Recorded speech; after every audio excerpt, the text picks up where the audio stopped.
It's a Conspiracy is a proud member of the Alberta Podcast Network. Locally grown and community supported. For a list of other fun programming, please check out the AlbertaPodcastNetwork.com, where you can find shows like Second Floor Podcast.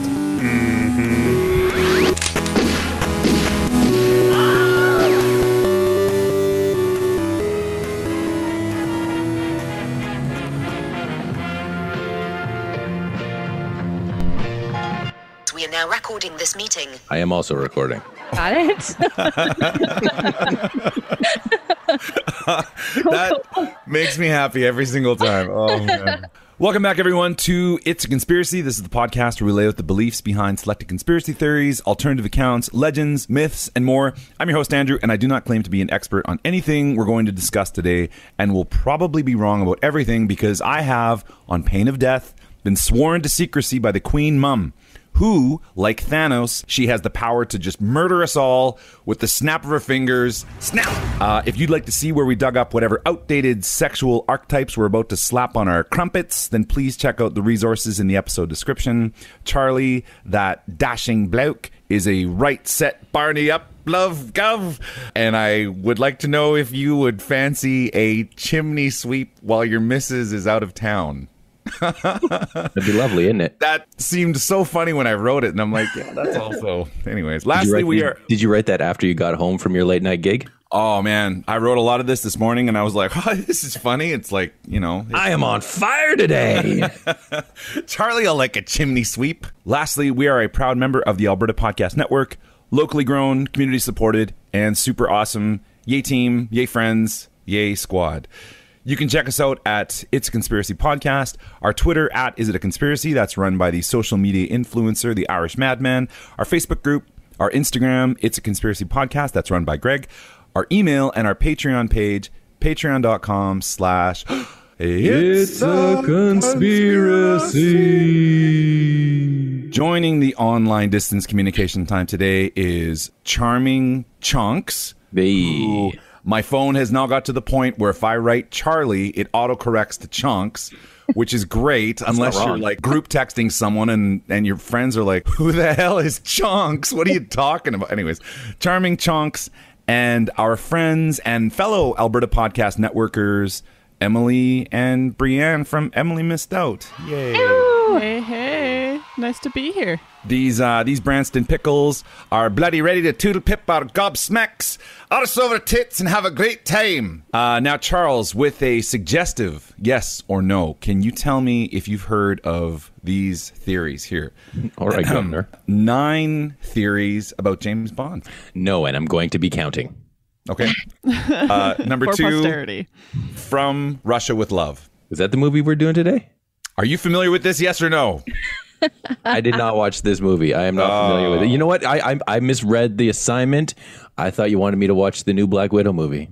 So I did that last night. It's Russian spies. I'm sorry. I just got confused. Seems You're okay. Close enough. Right. It's fine. It's fine. Right? How was Black Widow? Very good. Very good. Okay. I heard Taskmaster. Taskmaster?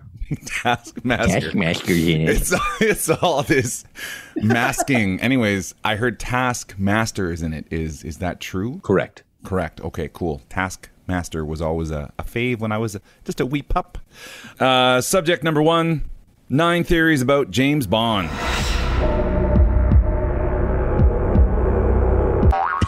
Now, it may have been GoldenEye on the Nintendo 64. It may have been, wasn't that an amazing game? All day long. I want to get a new copy of that.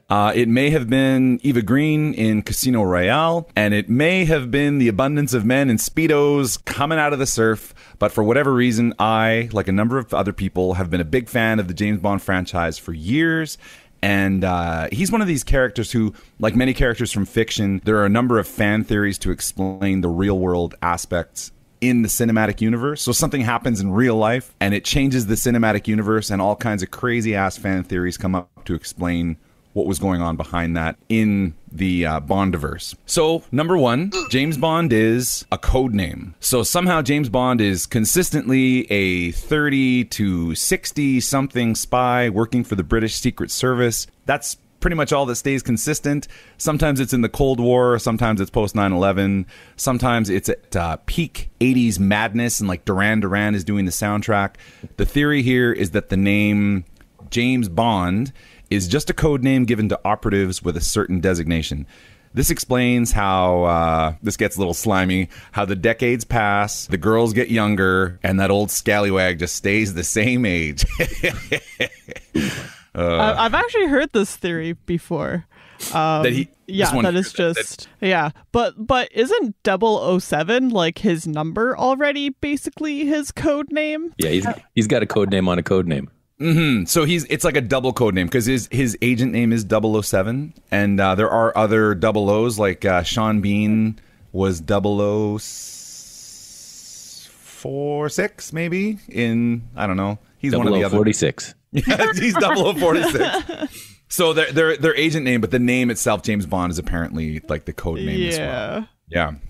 Potentially. Number 2, James Bond is Pierce Brosnan. Bond is actually Raul Silva. So have you guys seen Skyfall? Mm-hmm. Yep. Okay. Nope. So in the film, Emily, have you seen Skyfall? No, of course not. Why would I have seen anything? Oh man, that's so funny. Okay, so in the film Skyfall, the antagonist is a flip side counterpart of James Bond. He's another one of the blonde ones. Then we'll talk about that more later on. Wait, are you calling him James Blonde? No, James Bond. Goodness. That was My Daniel brain Craig. was thinking of that joke. Yeah. So the antagonist is a flip side counterpart of James Bond. He's apparently former MI6, and he even refers to M as mother. Just like Pierce Brosnan, he's blonde. He has an unplaceable foreign accent, and he's got a big old potato head. So a number of fan theories have suggested, partnered up with the codename theory, that this is actually Pierce Brosnan era Bond come back for the reckoning of blood. Yeah, that theory falls apart in a couple ways, but The glory of fan theories. yeah. Number 3, James Bond is Ian Fleming, author of the novels, was actually writing secret autobiographies. So who the character is based on is a hugely debated point, and we will discuss one theory in a future episode, but there are those who suggest that Ian Fleming was actually writing his own secret adventures of his very own secret spy life. He was in real life a commander in the British Navy. He smoked cartons of cigarettes a day. He drank heavily and reportedly was quite the womanizer. Maybe he needed to share his secret spy accounts of the time he went to the moon with the giant man from Happy Gilmore that bent the golf club in half. Because he did do that. Yeah, That sounds feasible. Totally feasible. Totally, 100% feasible. I believe it. Number 4. Is that number 4? I didn't. Yes. Oh, man. You said you were going to count. Okay, This Charlie, is number you gotta 4. be... You said okay, number 3 last. 4. This is number 4. Aren't All right. you a teacher? Oh, well, yeah. Believe me, like, oh, man.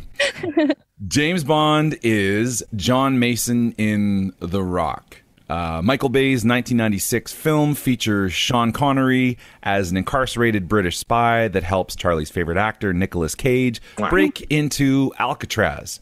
Like Pierce Brosnan's potato-headed Raul Silva, the theory is that John Mason was James Bond until his successor came along, and then the Brits gave him the name John Mason, or maybe that was his original name, and he was thrown in jail in the States for some reason. And then Nicolas Cage got him out of jail to get into Alcatraz, and he was actually James Bond the entire time. So he's I like this theory a lot. It's a great theory. Oh, man. Anything that'll tie Nicolas Cage to James Bond. It's wonderful. Yeah. Get him in that universe. Yeah. There's a line in that movie where Sean Connery says something like, somebody's like, oh, my name is blah, blah, blah. And he's like, oh, of course you are. So he does like one of his James Bond lines. Right. Number 5.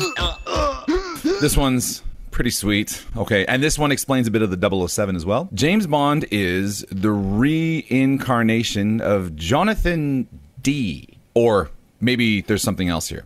So 16th century English polymath whiz John Dee was a consultant and perhaps court spy and perhaps gentleman lover to Queen Elizabeth I. There are records of his signed correspondence to her that uses the code 007, which means for your eyes only, for the secret messages from the court spies to Queen Elizabeth I. A further aspect of this theory includes that Mycroft Holmes, who's the older brother of Sherlock Holmes, was working for a government branch in the Sherlock Holmes novels. So some people have suggested this was like the Victorian era version of MI6. The theory here could also be that in true Highlander fashion, James Bond is an immortal being living amongst us and waiting for the quickening to occur. And the fact that Sean Connery is a fellow Highlander, that just confirms that theory right there. Sounds legit. Sure. Why not? Still working Highlander into this. Oh man, it had been a while, you know. Oh, I love that movie so much. Emily, have you seen Highlander? Yeah, we watched it for the podcast, so yes! I have seen it. Number 6. James Bond is an Illuminati entity. James Bond leaves mountains of corpses wherever he goes, including on the moon, at the pyramids in Egypt, on the Golden Gate Bridge, at casinos in Las Vegas, and on the Zoran's blimp, which was when Christopher Walken was the bad guy in whatever one he was in, one of the terrible Roger Moore ones. So there's this constant thing of pyramids and pyramid shapes, and even Zoran's blimp is called the Eye of Providence, which apparently is that like pyramid with the big eye that's on the American dollar bill. Yep. Pyramid shapes are an obvious nod to none other than the Illuminati, because as we all know, the Illuminati are the only ones that use the pyramid shape, so he must actually secretly be an Illuminati agent. Checks out. Mm-hmm. Mm-hmm. Yeah, that does check out. Number 7, this one's for Charlie here. James Bond is a Time Lord. I have never really gotten into Doctor Who all that much. My family's Scottish, so I'm all over David Tennant. I'm on board, but Matt Smith, I'm off board. Anytime I see that guy, just kind of like it just ugh. That's understandable. So, yeah, it turns me right off of the whole thing. It's a mixed bag. So just watch the Tennant years. They're the cream of the crop right there. Tennant is the cream of the crop. Okay, yep. Matt Smith was. There's other good stuff, but that's the cream of the crop. Would you call Matt Smith the crap of the crop? Oh, we got a Matt Smith fan here. Okay. Oh, it's not great. Okay. Okay, sometimes. No, I'm not sure. Anywho, like the Doctor Who, Bond constantly regenerates into new people, and he drives a sweet TARDIS in the form of a fancy car, and his gadgets are just like the Doctor Who's sonic screwdrivers. Now, I know that saying the Doctor Who might result in an angry email from someone who might be Doctor Who, like that's his first name, Doctor, last name Who.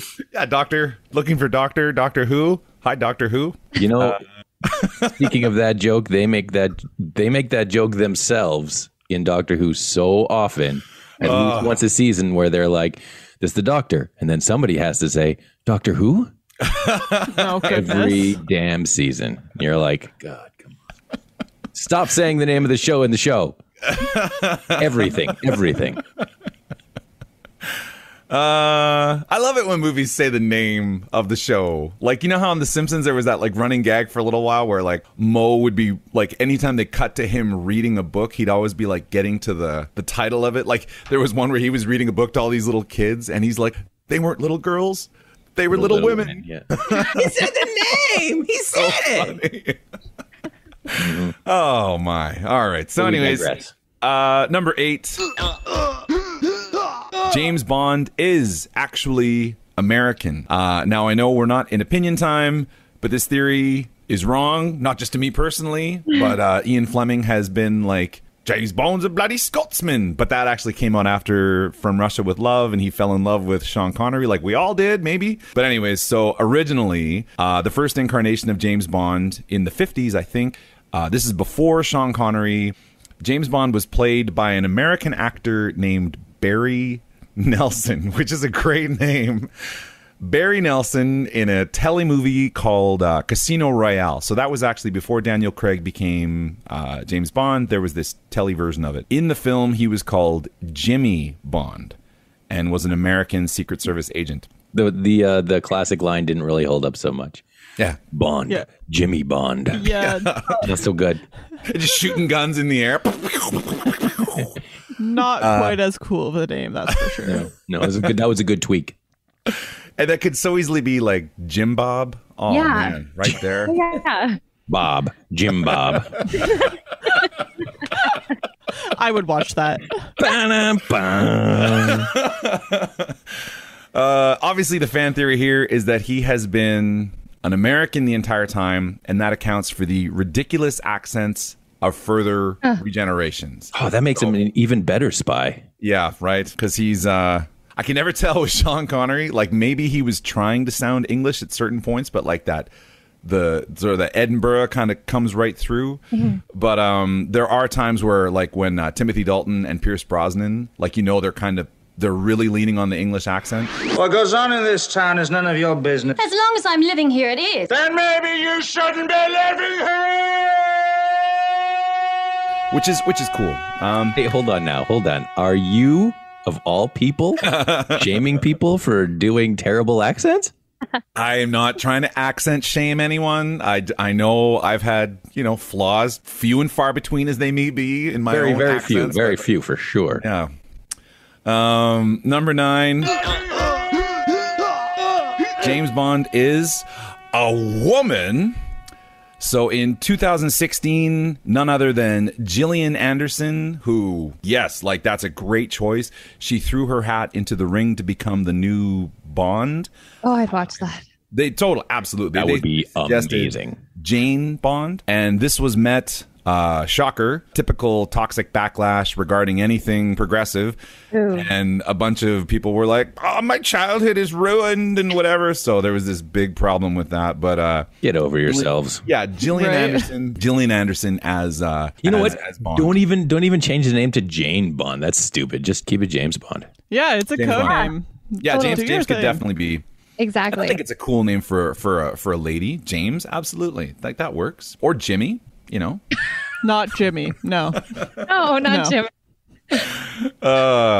Yeah, but I've seen some of the like Twitter comments and stuff like this. Like, it's terrible, and people are just like, a woman. People are gross. Well, and the same thing happened with Doctor Who reincarnated as a woman, and there was a lot of stuff. So, yeah, you're fine with this like interdimensional being who can like regenerate every couple years. Yeah. But don't give them. No, but a lady, that's just too far out there. That's crazy. That's madness. Yeah. Totally doesn't make sense in yeah.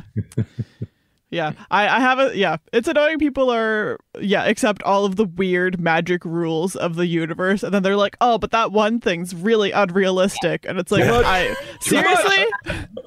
Yeah. It's like, that's the least weird thing that's going on.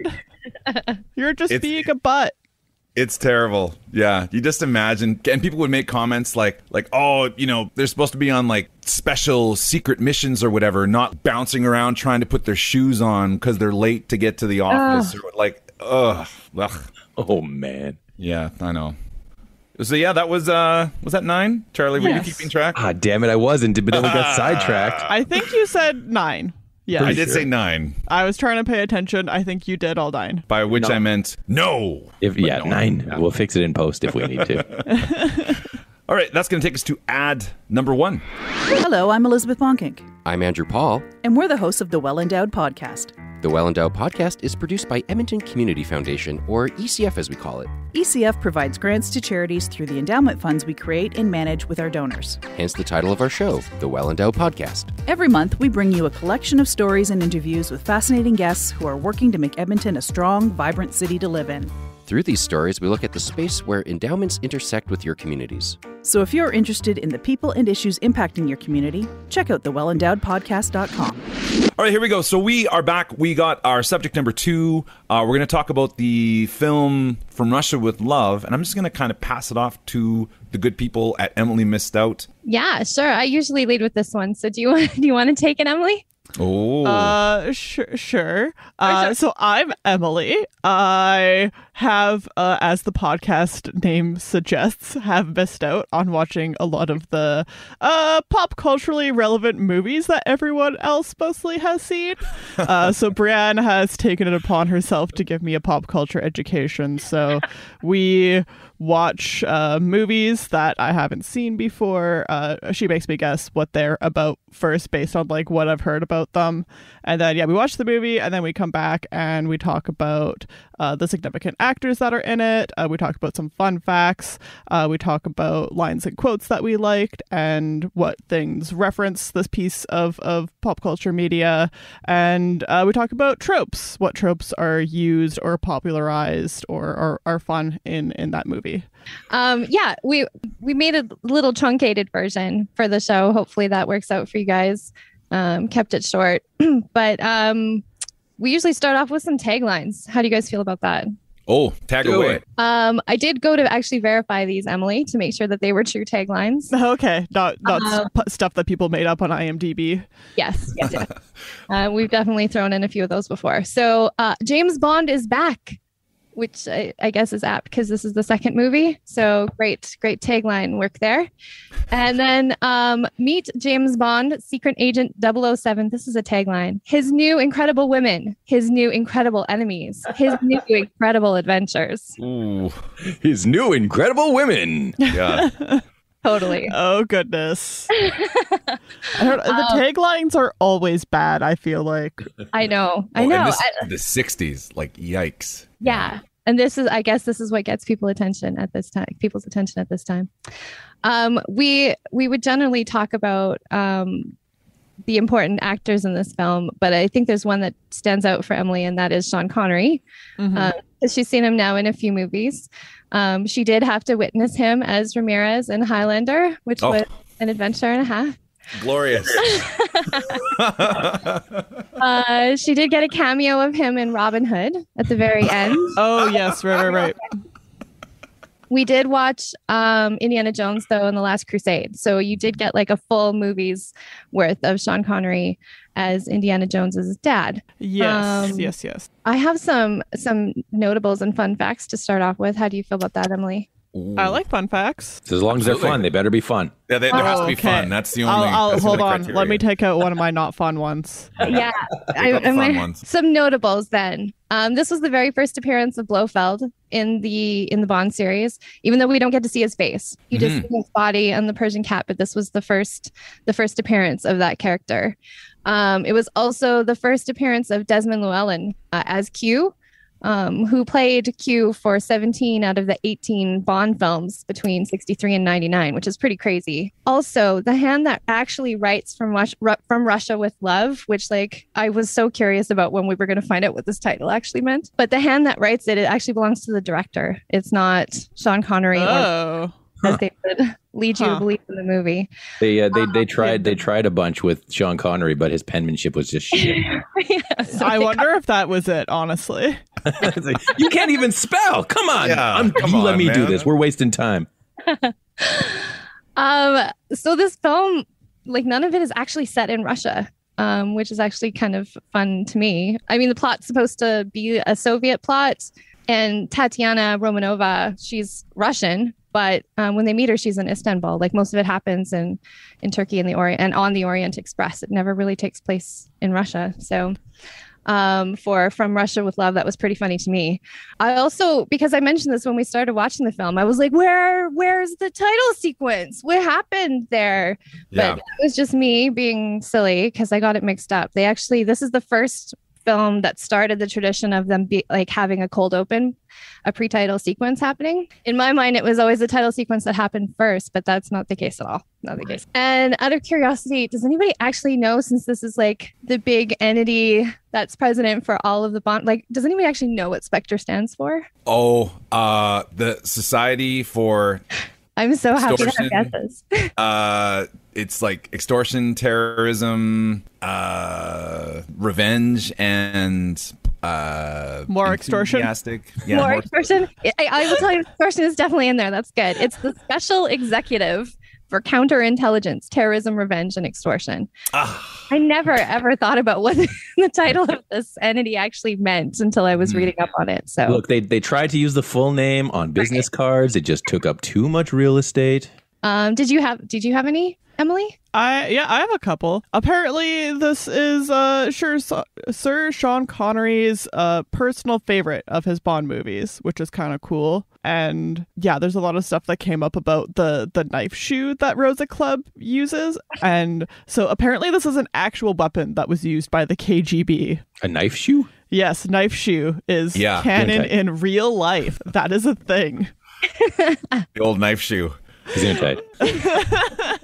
And apparently the moves in the chess game played by Kronstein are from the game played by Boris Spassky and David Bronstein at the USSR Championship in Leningrad in 1960. So they took chess moves from like a legit chess game. I mean, if you're gonna steal from any chess game, go to the top. Yeah, steal from the good one, right? Make you look real good. Yeah. I'm having flashbacks to the Queen's Gambit. Oh, that whole opening, if you're into the Queen's Gambit, that opening scene is amazing. Oh, so good. Yeah. I'm like, I missed all the chess things. That was a good series. It's crazy that chess is exciting. Like that's something else. That chess is like so riveting. Not if you're a real chess fan, Andy. And then the last one I have is that apparently Sean Connery almost died filming that helicopter scene where the helicopter is swooping down at him. He did a lot of his own stunts, which, included a helicopter. Apparently the pilot was lacking in experience and flew too close to him, endangering his life. And I'm like, that would be terrifying. Like... Hire someone who knows what they're doing for crazy stunts where you're flying helicopters at people, please. Maybe that's an unfun fact, but that's what I got. Well, that's just like a cautionary tale of why you probably shouldn't actually lie on your resume. If you can't stunt fly a helicopter, don't put it on your resume, pal. Yeah, check people's references, yo. Ask them if they've ever hit anyone with a helicopter before. It's important. Oh. Man, that helicopter gets so close to him, and you can tell it's him. Like they should have used the stunt guy. Like, who cares if a stunt guy gets decapitated? But God, I mean that's it's part of his job. I'm just kidding. But it's crazy how close. Part of the job. Part of his job. It's literally the job to get your head cut off. Literally, the job is have a helicopter float at you. Yeah, it was in the contract. In the fine print. Change your title from stunt coordinator or stunt man to head decapitator. Yeah. Headsman. It's just very realistic stunts. Sometimes I see threads on Reddit of like, what didn't you know until like embarrassingly late in life? And a lot of people are like, when I was a kid, I thought like people volunteered to like be on these movies and die to make it like super realistic.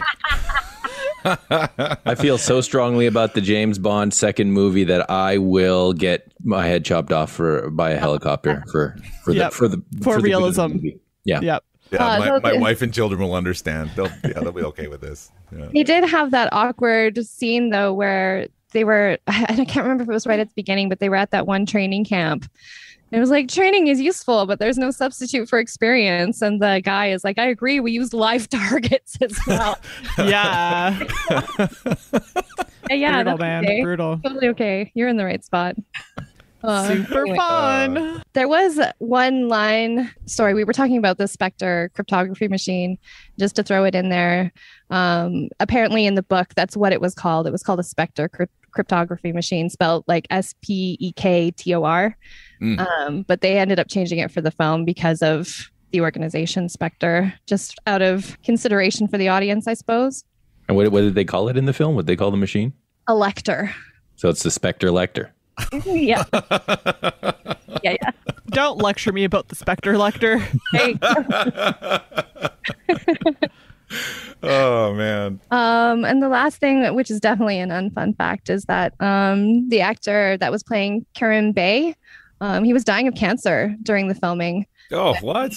Yeah, he tried to keep working so that his family could, benefit from the resources of the film. And some of the scenes he couldn't even film. But yeah, he was dying of cancer while they were making the movie. Damn. You know, the amazing thing, he is so vibrant. I know. Like, awesome and, like, enthusiastic in that movie. Like, that's crazy. Yeah. Yeah. Unfun fact. Oh, that is terrible. Man. I'm going to be honest. We would usually go into some, like, favorite lines and that kind of stuff, but I didn't really have any. Okay, I have one line. Okay. I have one line because it happened and I was like, what? Will it show up in my trope? I don't think so. Okay. So Tatiana's trying on dresses and she's like, I will wear this one in Piccadilly. And James Bond says, you won't. They've just passed some new laws there. Yeah. What? I like that. Piccadilly. I like that. That's the one you took. Love it. I don't know. That one stuck with me. Yeah. The line that always sticks out to me in this movie is that I've seen it a bunch, but when they're at dinner, when the guy that is like the main antagonist, the original blonde James Bond countervillain, his original name was Grant, but then he was pretending to be Nash. So they're at dinner and he orders fish and he's like, oh, I'll have red wine. And then later on, when James Bond finds out he's like a double agent, he's like, oh, red wine with fish, I should have known. Yes. Like, it's so good. Because only double agents eat bad wine food combos. Yeah, totally. Very suspicious.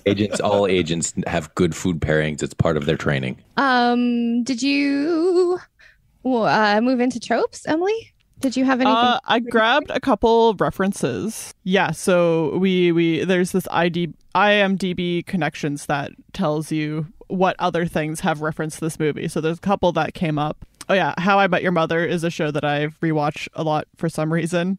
And there's a line that Lily says to Ted that's because you need to go to Russia with love. And I'm like, oh, I never knew that this was a reference to something. Yay! Oh, that's funny. I'm going to have to watch that episode. And yeah, there's a couple references to do with the blade shoe. The Joker has a blade shoe in The Dark Knight. And in Kingsman: The Secret Service, there's a poison spike shoe that is also a reference to, Rosa Club's spike shoe in From Russia with Love. Mm-hmm. And in The Incredibles, which I love, there's a gadget maker, E, who is named after 007's loyal Q.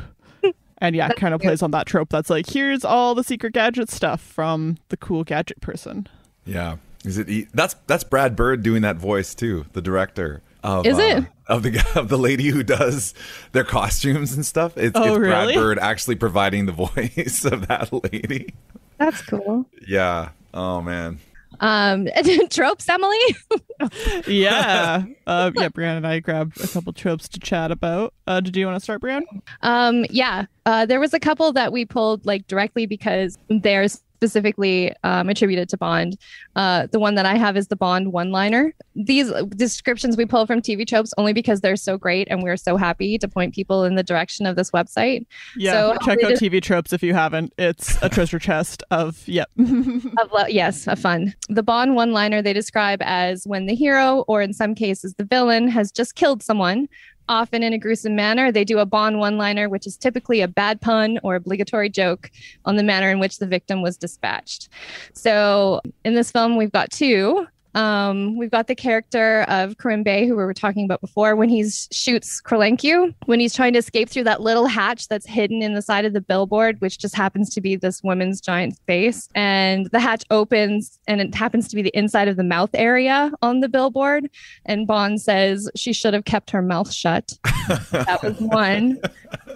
And then the second one is when Tatiana Romanova shoots Rosa Klebb after they've had the shoe knife fight. And Bond says she's had her kicks. I like the Bond one-liners. They pop up in so many TV shows now, like all of the CSIs and all of those kind of things. Mm-hmm. People drop those one-liners after somebody has died, but great to attribute to Bond. What did you have, Emily? Yeah, so I have a couple. The first one I have is the Blofeld ploy. And in this movie, this is like the trope namer and trope codifier. As Stevie Trope says, all in one convenient package. So this trope is essentially the evil overlord has a loaded gun and they point it at someone, and then the moment hangs, and then they whip around and shoot some underling that's annoyed them. Yeah, apparently Blofeld does this a lot in the James Bond films.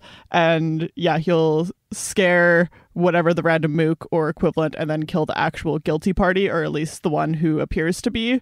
So yeah, basically playing off like, oh, I'm going to kill this guy, turn and shoot the other one.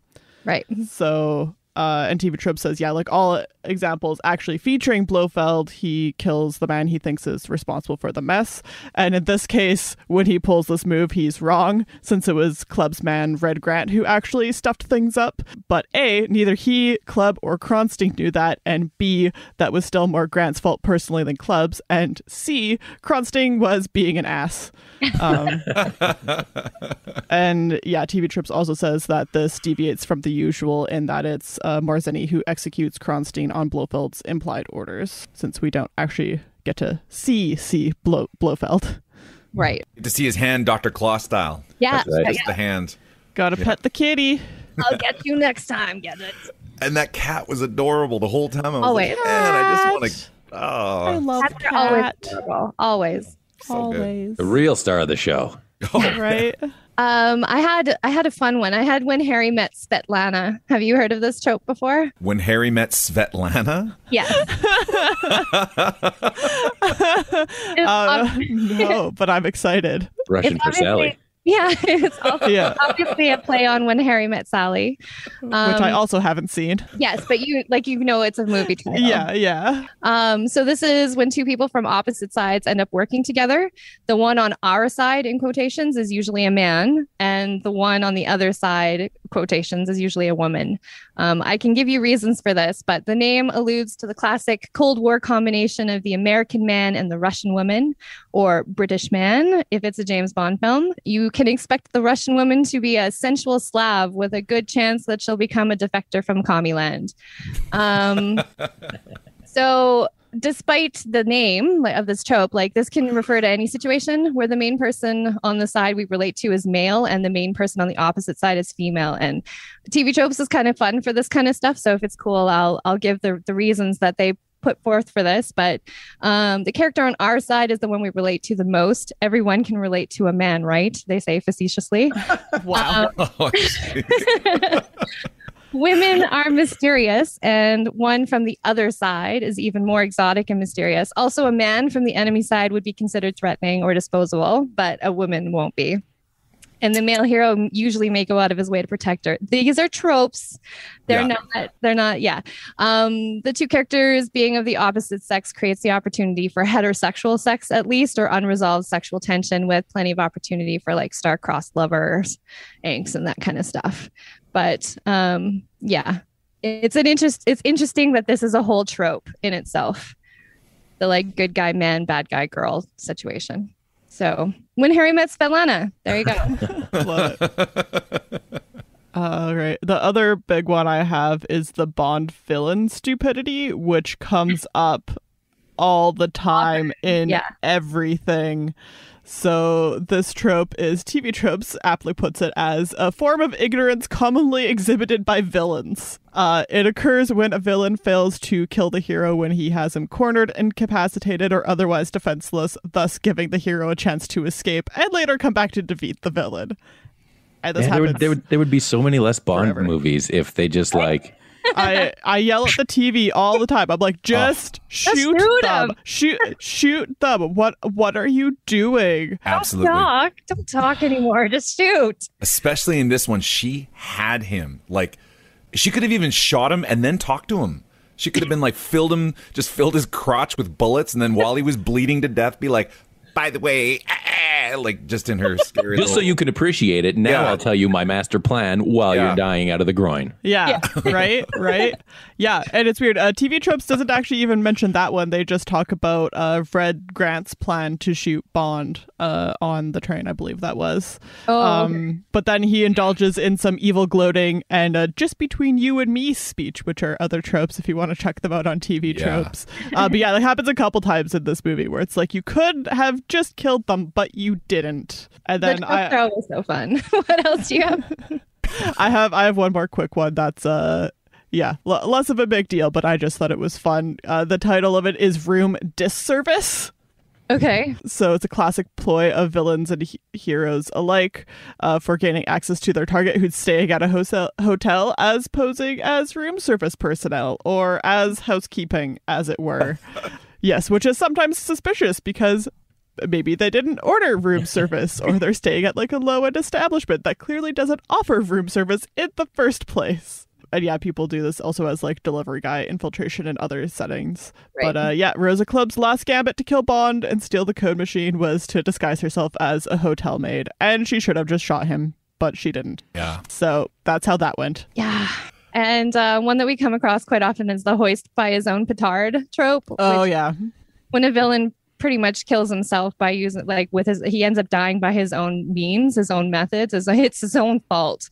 And for this movie, they had Grant getting killed with his own like wristwatch garrote, which they proudly show in the opening scene of the film.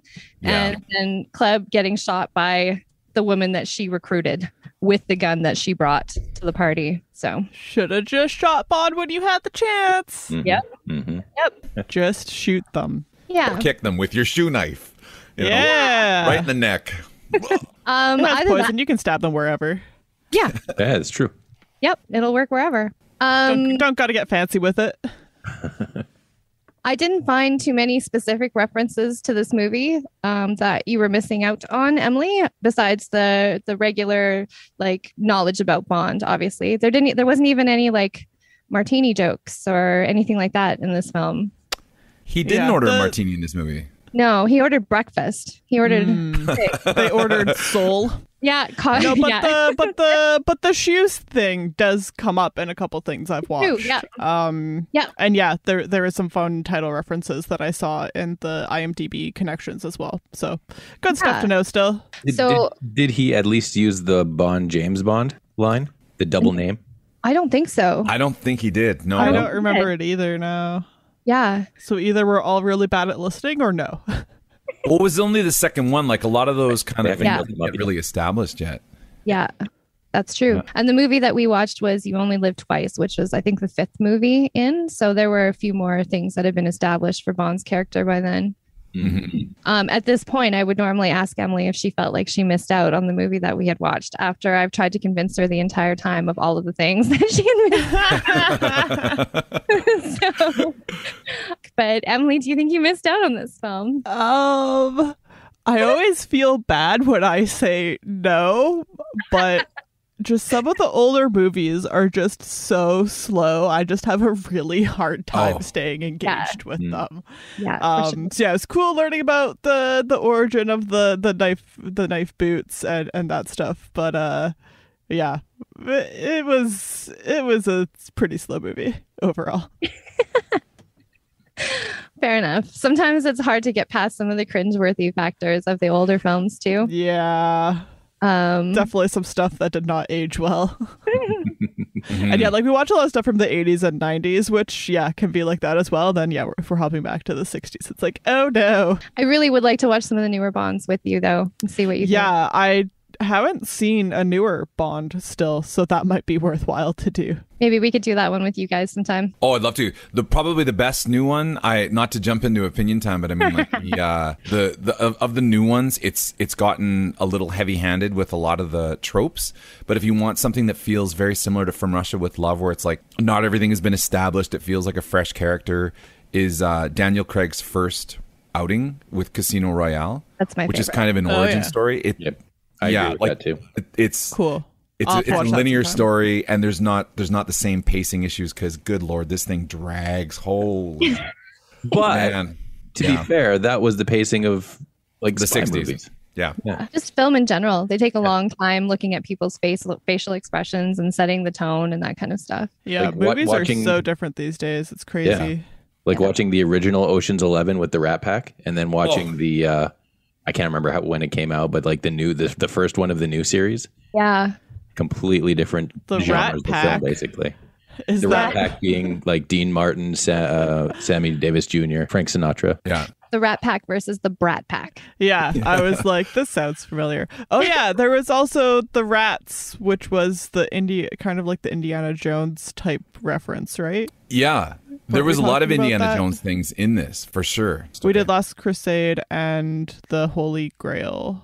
Yeah, we left out Temple of Doom, though I did drop a fun picture for you guys, a tweet in the chat that showed a comparison of James Bond to the suit that Harrison Ford is wearing in the club. They're exactly the same. It was kind of meant as an homage, but we definitely skipped Temple of Doom. We left that one out. We watched the two best ones. I see Andrew shaking his head. Yeah, though I know I'm in the minority of this, but I think Temple of Doom is the best one personally. Oh my gosh, it's just nonstop thrill ride. I love it so much, and that opening scene, the monkey brains. Is there a big boulder booby trap? Oh, there's so many booby traps. There's so many bugs. Ooh. There's so many, just boobies. There's just all the best parts. There's a giant elephant scene. There's a guy that gets his heart taken out of his chest. Yeah.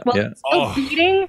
Short Round is in it. It's the best one. I don't know why people have this hate on for Temple of Doom. I'm like, I didn't realize people did have a hate on for it. I thought it was one of the better ones myself. Yeah, hateful people like Brienne hate it. Yeah. All right, well, maybe I'll have to watch it and form my own opinion. There you go. It is really I will good. be the decider. Yeah. You will be the decider. I don't.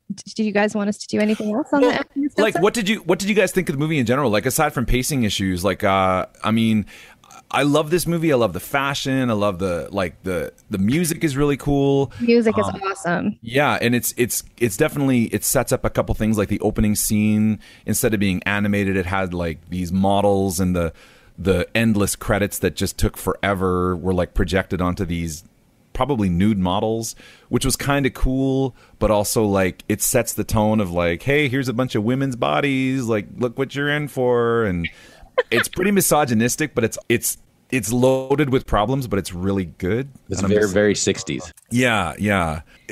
There's so many things that are just like super cringy, but I love this movie. Like, I really do. Like, it's slow as hell, but it's just so good. I don't know. Yeah. The experience that I get, and Emily, you can tell me if I'm wrong, but this is what I think happens to Emily quite often when we're watching some films from like my childhood that I totally loved when they came out, and the ideas were new and hadn't been explored before in film. Whereas like now it's been shown in so many, like we watched Usual Suspects, right? Yep. And the end of that film was so iconic when it happened because of the huge twist and how it all came about. But like that's happened so often now in storytelling that it's not really a new concept. Totally. So when Emily steps into it, it's just, like it's a cool movie. It's a fun movie, but it's not as exciting as when we first watched it as kids. And I get that feeling a lot when I'm watching older films, especially from the 60s and 70s. But yeah, it's but that's just definitely me. different if people have like the nostalgia value and all that stuff. And I'm just so used to modern cinema, and I just have such a hard time getting past all of the cringe things that it's tough for me for sure. Speaking of modern cinema, do you think that Sean Connery is like an icon of movie stars? Like, now that you've seen a couple of his movies and you've seen him, like, he's super young in this. Do you think he's like classic movie stars?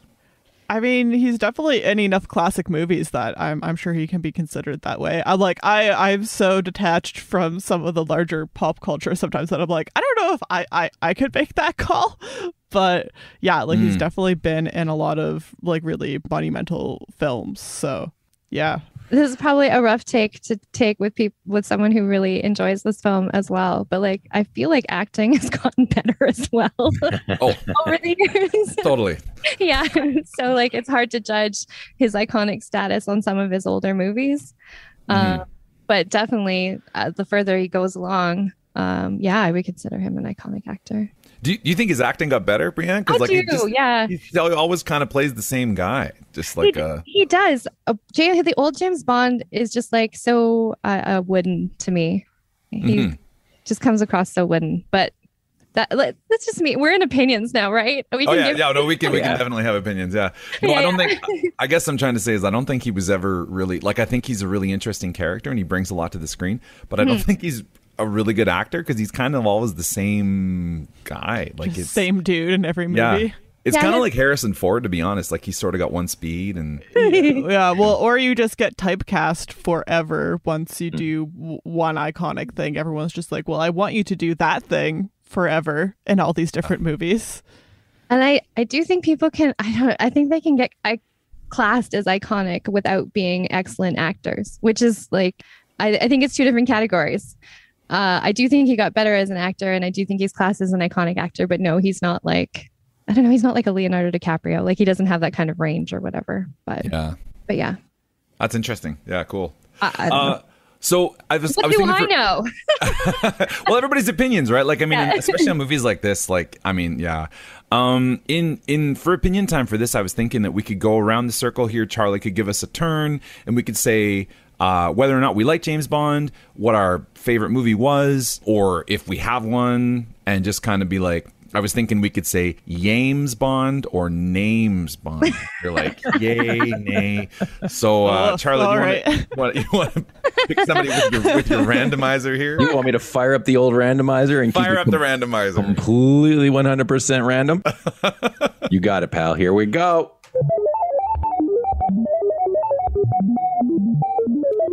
Brienne. Oh, nice. Wanted me first after I already dished all of these awful opinions. That's okay. I'm going to say James Bond, but I'm a fan of the newer ones, and Casino Royale is definitely my favorite out of the newer films. Yeah, it just resets the story for a newer audience, and I dig that because the character was so iconic. But I missed out on that as a kid. I don't have that nostalgia, so I'm definitely a fan of the newer Bond. Yeah, Daniel Craig is such a good James Bond too. Yeah. Oh God, yes. So good. All right, next one. Oh man. How long is this going to go for? I don't know. I don't know. That's even the randomizer is random, Andy. Oh, it's me. Yay. I say James Bond. I'm into it. I like the old ones for what they. I don't know that I have a favorite per se, but I'll tell you, and I'm going to drop the GoldenEye reference because GoldenEye on Nintendo 60, besides being a blockbuster movie when I was, in a formative movie viewing age, the Nintendo 64 game is legendary, and I could still have James Bond parties, GoldenEye parties, and it would still be amazing. So, but I do love the new ones too. I just actually during the pandemic, that was one of my things, was because I'd never seen any of them, so I watched. How many is there? 4 or 5 of them of the Daniel Craig ones. I think he's done 5. Yeah, he's got a new one that's been delayed like a year and a half now. Number 6? I don't know. Well, let's just say however many of them there are. I sort of binged them throughout the pandemic. So, and I found, and here's my thought on that, is it went, because it started with Casino Royale, good movie. And so I think there may be 4, because it was like good movie. I think there's 4. Not so good movie. Good movie. Not so good movie. So it was like every second way, it was a hit and a miss for me. That's what I thought. But still, across the board, I think they're doing what they're supposed to do. I think they're good movies. Does that mean the next one is going to be a hit? Because I am so happy. I hope so. Yeah. If they keep following the formula. The Star Trek formula. Good, bad, good, bad. That's right. It's the law of movies. You can't just have all good if you have a massive series. Here we go. Family. Yo. I'm going to withhold judgment on James Bond as a whole until I actually see one of the new ones. I don't have a representative sample yet. Not enough information. Yeah. So you're Mames Bond, like maybe. Mames Bond. Yeah, we'll see how it goes. My favorite James Bond movie is Austin Powers. That's a James Bond movie, absolutely. Yeah. Yep. That's my opinion on that. Awesome. I mean, I know, process of elimination, but still. Oh, you never know who's going to end up last. This is, yeah. We could have a secret guest that we don't know is here yet. You just don't know until the randomizer tells you. Greg. Hi, my name is Greg, and I love the salty Atlantic shores. My favorite James Bond movie is Terminator 2. Oh boy, is that a doozy of a humdinger. Yeah. Oh. No, Greg says nothing to say. Andy. I'm James Bond for sure, but watching this, like, I love, it's not just because my family's Scottish. I do really love Sean Connery. I think he's probably my favorite James Bond. But like watching this, like, I love the James Bond theme, like the square down. But like in this movie, when you see a Daniel Craig movie, it'll be at some pivotal moment, like some just kick-ass action scene. Yes. And when it comes in, it's super exciting. In this one, it's like, you know, oh, Mr. Bond, you've got a telephone call. And he's like, oh, cheerio. And he like walks across the hallway to go answer the phone. And it's like, square, what the hell? So there was moments, it dragged. But more like Mundane's Bond. I do really like, I think Brianne and I think we're similar in this regard. I think Daniel Craig is great. Casino Royale is definitely the best of his. Unlike Charlie, I think Casino Royale is probably the only good one that Daniel Craig has done. I think they've all been kind of schmeh after that. And I do really like GoldenEye too. It's funny that the first ones of these actors often ends up being the best one. Right. Of the classic James Bond, I love On Her Majesty's Secret Service. That was the only one that George Lazenby got to do. And it's when you talk about a movie that had a lot of references later on, movies like Inception totally are like recreating scenes from Really? Her Majesty's Secret Service. Yeah, it's incredible. And it's also cool just to see somebody else be James Bond for the first time. Like that was a very young Australian guy with a terrible Scottish accent. And anyways, what I wanted to say with Emily's point was that Austin Powers is a James Bond movie. And a movie like, I mean, I know the second one was kind of terrible, but Kingsman, the first one was straight up a James Bond movie. I actually really like the Kingsman. I don't think I ever saw the second one, but I did enjoy the first one. Yeah, it's no good, but the first one is like super good. So there's a lot of good things on it.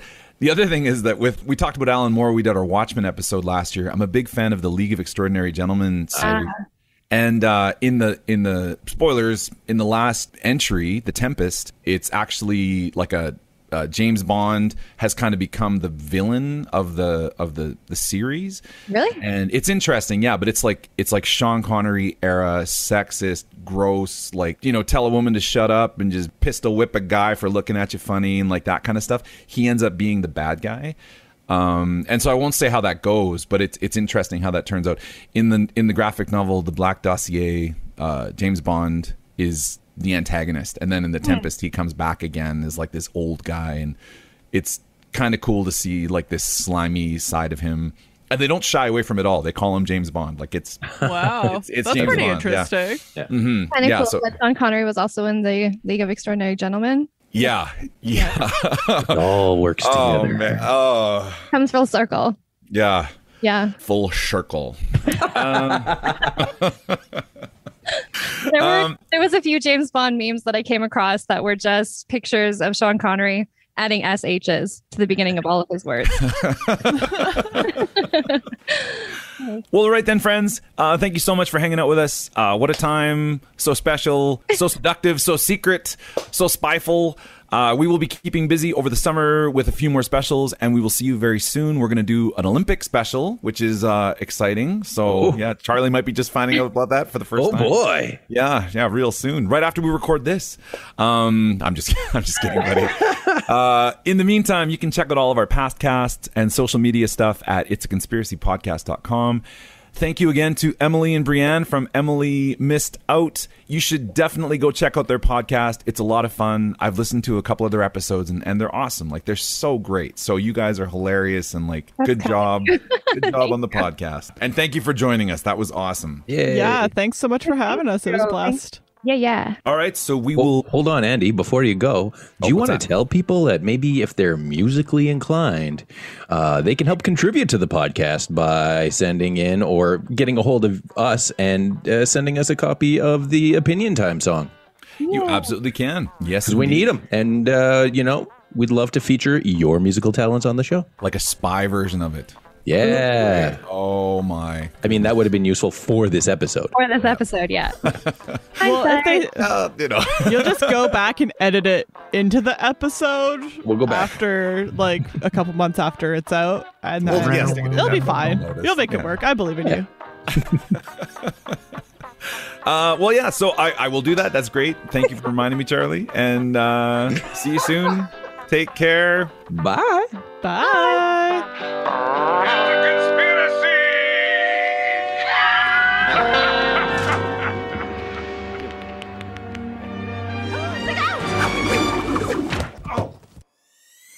conspiracy! Who throws a shoe?